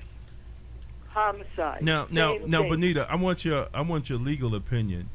Now, the Governor Patterson is talking about an independent investigator, but I have a problem, and I wanted to get your legal opinion. He's talking about them taking over after the grand jury. Shouldn't it be better that they take any questionable police shootings that lead into the death? They take over from the beginning of the investigation, because if they're just getting the same information from what the DA gathered, wouldn't that, isn't that, I mean, doesn't that defeat the purpose of having an independent investigator if they're not asking questions and doing an actual investigation? Absolutely, and that's why we need you, Damon Jones, to be an elected official to change all that, because it's not going to change otherwise unless we get men like you that can stand up to them and are very intelligent like you, because they're going to lose witnesses, they're going to manipulate the system. Right. We will never know what goes on in the grand jury unless the district attorney decides to tell us. What kind of grand jury is that? Right. I wanted to, bringing it back to Westchester, I wanted to speak to you a little bit more about, I know you represent Dario Tanner, who was killed at the hands of two Yonkers police, Christian Koch and Neil Vera. I think the most recent thing I heard is that Officer Neil Vera was fired. I just wanted to know if there was any updates on that case or anything that you can tell us about, and is Christian Koch still being investigated or what? Oh, that is a good question. Let's see if District Attorney Janet DiFiore will get on this phone call with us. well, one day we're going to have you back. Let's see if she'll have a sit-down debate. Let's see if she'll even answer questions from the community that elected her and keeps her in office. Right. She allegedly had a grand jury investigation. I don't know if it was an investigation, but she got an indictment against both of those two officers for perjury, for falsely lying on their affidavits to get either a search warrant or arrest warrant to enable them to have the power to break into Dario Tenya's apartment. So they committed perjury in the affidavit. The officer that signed the affidavit is still on the job. The other officer was fired. Why is that? Right. I mean, these are questions that need to be answered. But most critically, the question that needs to be put to Janet DiFiore, and I have put it to her, is where's the grand jury investigation into the death of Dario Tenya? Right. So she allegedly held a grand jury investigation into the perjured affidavits by Detective Christian Koch and the police officer, his partner, and they both got indicted for felony perjury and official misconduct. They were both suspended. One was fired, one was not. But what did that investigation include? An investigation into the death of Dario Tenya? Where is that investigation? It is my belief and my understanding, and when I was an assistant district attorney in the Homicide Bureau, every death of a human being in the custody of police had to be put in the grand jury. And whether the DA controlled the grand jury or not, they had to hold a grand jury investigation into the death of a person in police custody. Where's the investigation on Dario Tenya? Good question. And I could tell you it's no secret. It's not privileged. The medical examiner that did the autopsy on Dario Tenya told me outright when I asked him, Dario Tenya died in March of 2014. Why don't you have a cause of death on your autopsy? Why haven't you issued the autopsy to the family? Which I was retained by the sister. The sister paid for the funeral. The sister wanted the autopsy, wanted to know how her brother died. So the medical examiner assigned that autopsy, specifically spoke to me and said that he hadn't concluded the cause of death because first he said he was advised that it was a suicide. Well, he wouldn't tell me who advised him it was a suicide. So I said to him, was there a suicide note? He said, no, not everyone leaves a suicide note. Okay, did you speak to the family? Did you speak to his friends? Did you speak to anybody? Because medical examiners have investigators working for them. Okay. So how can you conclude it was suicide? So he told me, yes, I had a problem with that, and that's why I did not conclude it was a suicide because, and I'm quoting him, nobody jumps backwards out a fourth-story window to commit suicide. Right, he fell on his back. Right. Amazing. Amazing. But didn't they after ruling it It's hard for me to hear you. After rule, didn't they change the ruling after the officers were indicted? That is the interesting question, which is unbelievable. First of all, I asked him to have a meeting with the family and myself and discuss this because there's no way the family says this man committed suicide. So he said he would speak to his chief medical examiner and to call back the next morning. Then when I called back, he said she was not available and he's already labeled it a suicide. So I said, how could you label it from yesterday till today a suicide when yesterday you told me there's no way it's a suicide because no one jumps backwards out a fourth-story window to commit suicide. He told me he was directed by his chief to label it a suicide. So I asked for a meeting with his chief. So he told me to call back the next day. The next day he got on the phone and said, there's nothing you could do about it, and my chief is out for the day at meetings. So the next thing you know, which they never told us, when we got the official final report, within days of the grand jury indictment of the two police for perjury, nothing to do with the death, the chief medical examiner crossed out, put one line through suicide, put the date 10/14/14, October 14, 2014, and changed it to circumstances undetermined. Really? So I say to the Justice Department, we need to investigate the medical examiner's office. We need to investigate the connection between the district attorney's office and the medical examiner's office and the police department. These are some crazy times So we're living in. that's where we're at now. I have asked the Justice Department to investigate the medical examiner's office, the district attorney's office, and the death homicide of Dario Tenya, because he didn't jump out the window backwards to commit suicide, and they themselves, the ME's office, the chief, she's the acting chief, crossed out suicide and put down undetermined circumstances. Amazing. These are some So crazy you can't times. even We have a right-handed. trust the medical examiner's office with your loved ones if they die, and they have to have an autopsy. That's right. Which different circumstances determine whether there's an autopsy, but you can't even trust the chief medical examiner's office anymore. But Banita, with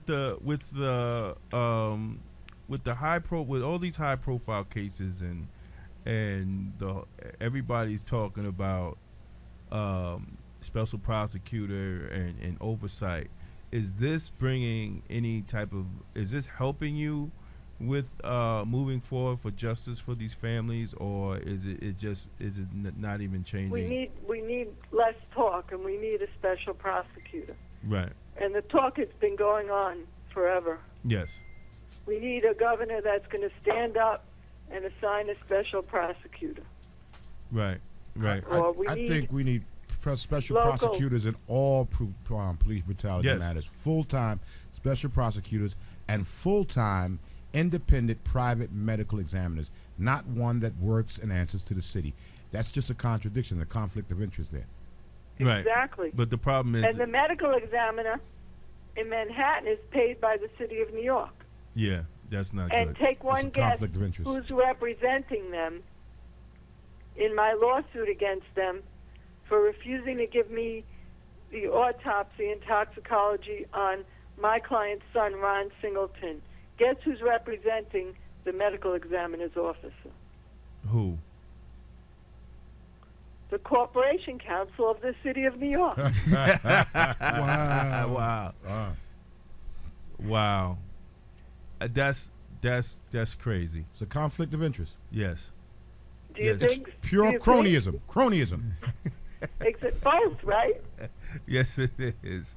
It's amazing. But certainly we're not going to get any independent fairness anyhow. Why does the district attorney, who has not started an investigation, Ron Singleton died July 2014, and there are eyewitnesses that he was face down in front of St. Patrick's Cathedral on 5th Avenue after leaving a family reunion. He was taking a cab home. They allege there was a dispute with the cab driver. Some police responded. They put him in handcuffs. The police say he was not under arrest. They had him face down in the gutter, handcuffed, and 8 to 10 cops were on top of him, and one cop put his knee in his neck. And according to eyewitnesses, the decedent, Ron Singleton, my client's son, let out a blood-curdling scream and went limp, and everybody there knew he was dead. And then they brought out what's called a body burrito. Well, I had never heard of it till then. I've I never heard of a body investigated it. burrito, neither. It's Me either. supposed to be like a straitjacket lined in fleece in July 2014. And it's supposed to remove people from a fire safely and remove people from a or mountain accident. So they Oh, I know what opened you're up talking a body burrito after he appeared already dead to everybody, and they put him handcuffed face down inside a body burrito, strapped him in, and threw him in the back of an ambulance. So nobody tried to do CPR or anything on him, because you can't do CPR through a body burrito. Well, the police are not trained to do CPR anyway. They You're don't have the other exactly training. right. I So, was the I one mean- that brought that to light. They're trained in the academy and never recertified. Right. But there was the emergency services unit there. So, but what's the point? The police, in that case, according to witnesses, some police officer put his knee in his neck, and he let out a blood-curdling scream, and after that he was dead. The same similar circumstances happened in the Eric Garner case in Yes. Staten Island. After he was choked out, there was an EMS worker who threw her hands up in disgust because the police kept intervening with her and interfered with her doing her job, trying to, if possible, revive Eric Garner. Wow. They were inside of the EMT truck with the EMT workers at Eric Garner. Amazing. Amazing. It's Well, outrageous. well- And what the public needs to know is that that's why we have cell phones now that have the ability to tape record police abuse, take pictures if you see police abuse. There was supposedly a young African-American man that was secretly videotaping the police doing what I just told you to Ron Singleton. We've never been able to find him. If he could I'd come like to add forward on. to I'd us, like to add on to these videotapes. They need to be live streamed to an independent network where everybody can see them. This way, you don't have to just rely on finding the person, or as in the case. Well, the ACLU got that program that if you take them with the app that they have. Okay, yeah, they have an app for it. Yeah, it uploads straight to Immediately. It uploads immediately. Well, but Banita, we have to go. We got about 10 minutes left for the show. We're gonna close out, but we thank you for calling. so I want to thank you for having me on, and I Yes. want to leave my message to the public that if you do see police abuse or brutality, Everybody has cell phones now. You must tape record it. You must get through to the lawyers or the victims. You must go to them first with that evidence. You must not be afraid. Thank you. If anyone is listening who was the young man that videotaped the death of Ron Singleton, you must come forward to me, or you must come forward to Damon Jones. And my last words are again, Damon. No. Forgive me, but we must elect Damon Jones for office. That's the only way we're going to get justice up in Westchester. Yeah, right. Okay. Thank you, Banita. Okay, We'll be talking my pleasure. to at Thank you Banita's. for having me on. I hope you invite me back. Yes. We want you to keep come. your audience. Next time, we want you to come up to the studio because we're on video, so that people can see who you are, and we can have you on live, so people can see live stream. So next time we want you to come good. up. I'm only too happy to let people see who I am. But they could go on my website in the meanwhile, okay? All right, that's so Banita. Thank you, Damon. Thank you. Thank you, Cynthia. Thank you, AJ. All right, Banita. Thank you. Thank you all, and good luck to you, and stay safe in the snow they say is coming. Oh, yeah. Well, you know I'm going to be at home. Good. All right. Bye-bye. Bye now. That's Banita Zelman, civil rights lawyer. She's been, she's Blacks in Law Enforcement of America's lawyer. She's been a lawyer since the conception of the organization, and as far as I knew, was involved in black law enforcement. She's been the lawyer for black law enforcement organizations to help. Coming to the close of the show, we're going to get everybody last words. I have a lot of announcements to make. Okay, briefly. Go ahead, Cynthia, knock it out. Got the announcements to knock make. it out, because you know where we going after this. No. Okay, so I have a couple of. So here's a joke, y'all. So right now, I'm sitting over here freezing. With first socks on. Right? Yo, you go too? Yo, I'm freezing. Yo, then we got to change Taylon seats. was sitting here freezing, and I told Taylon I was gonna shout him out because it's freezing over here. And I got you the got coat on. Damon at the end, fire hot. You got Shab patting his head. Well, I don't get it. Are you cold? I'm freezing. Freezing. You guys all open up the door. I'll put my coat on. Outside. Because the air comes over their head and it comes to this side of the room. I guess they don't Flat get out. it. Wrong spot. Yeah. Freezing. You gotta wear your fur coat up in this joint with Then Damon. we got to change. I got to Know what I'm change saying? spots. I got to change spots because Yeah. You need to because come I up be here. hot and This the hot sweating. seat over Yeah, there. yeah. Oh, this is hot. When This is hot. Taylon was here, he had the black coat on, the hat, everything was on. He said, I ain't coming back to the summer. So let me do I got a couple of shout outs. I got a couple of things that I have to read off. The Yonkers Family Y, MCA, and community partners invite you to attend the Community and Police Forum, Yonkers Riverfront Library, 1 Larkin Plaza, 4th floor, Wednesday, January 28th, 2015, 6 p.m. to 8 a.m. The other announcement is Beyond the Bars, Transforming Injustice. Save the date, everybody. That's March 6th and the 7th, 2015 at Columbia University. And it's featuring Michelle Alexander. Wow. The new Jim Crow. We're going to pack that up. Yes. We're going to pack that up. Shah mentioned with the brother earlier, Patrick. What February was he talking 1st? about? February 1st in Queens, Linden Boulevard and Merrick will have a commemorative march for Martin Luther King. So we need everybody to get out there. Bring I your also children. Bring the children, bring the family. Manhattan? This is a peaceful march. Queens, New York. Jamaica.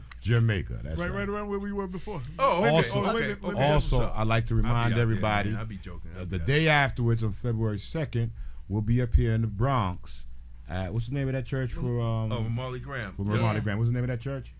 Oh man, I just saw the flyer. I don't know the name of the church, but I told Frank to call in. I don't know if he's in Jamaica or what. Okay, the name it's on with 219. It's on White Plains Road. 219th Street in White Plains. It would be between 3 and 6. And we'll have it posted on we'll have it Black posted on Black Westchester and People Before Politics Facebook pages. Check out the Facebook also, page. 2 last announcements. We will be disrupting and trying to shut down the NBA All-Star Weekend February 12th and 13th at the Barclays and at Madison Square We Garden. support it 100%. Me and my brother Lorenzo, we also got a few venues where we're going to continue to talk about behind these prison walls. Yes. From an ex-correctional point of view and I hate to say it, but an ex-convict point of view too. We're gonna give it to you no doubt. from both sides. Yeah, that's great. At the same time, if you go on my Facebook page and you scroll down during the comments, you'll be able to link on exactly where you can purchase the DVD Scarface for Life by Lorenzo Steele. We'll have that on Black Westchester too. And we'll have it on Black Westchester. I appreciate it. And all the stories you heard tonight, everything that Banita talked about, all the different cases, you'll find all these different stories on blackwestchester.com, news with a black point of view. This is blackwestchester.com presents People Before Politics Radio. And we got Damon, briefly, any last words, my brother? Briefly. Big up to Detective Christopher Ridley, who was shot and killed today. This is the 8th year anniversary. No doubt. He was shot and killed by Westchester County Police.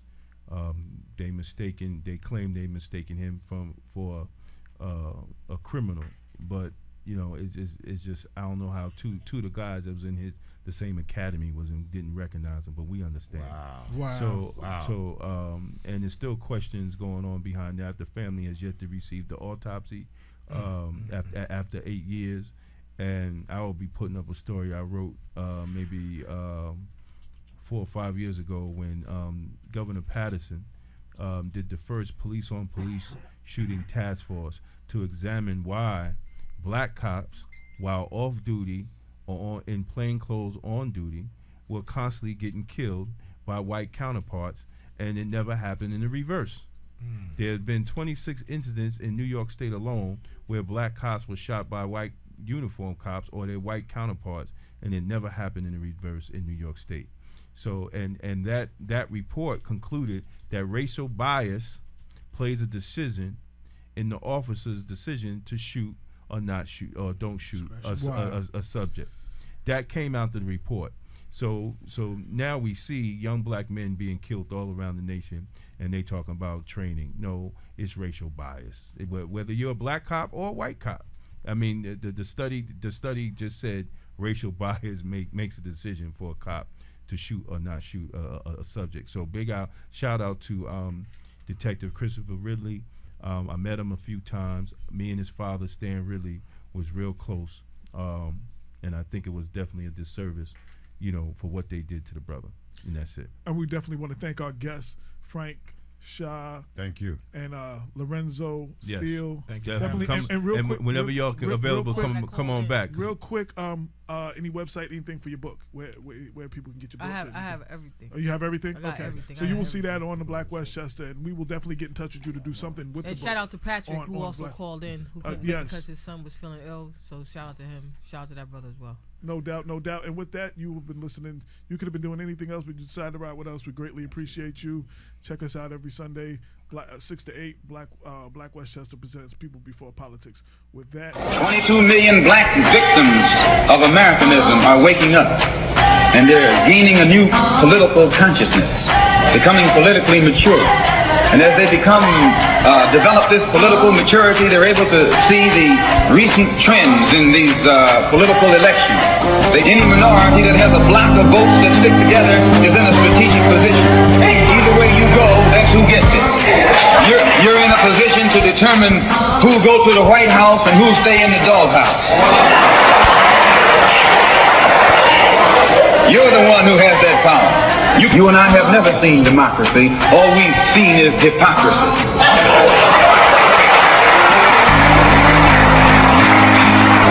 When we open our eyes today and look around America, we see America not through the eyes of someone who has enjoyed the fruits of Americanism.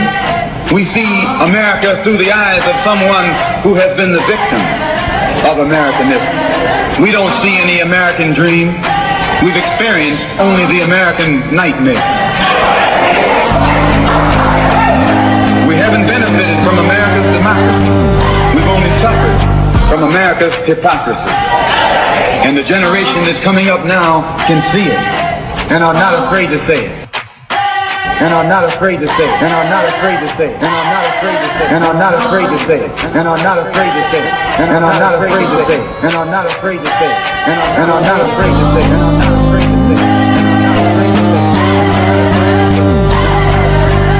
And are not afraid to say it.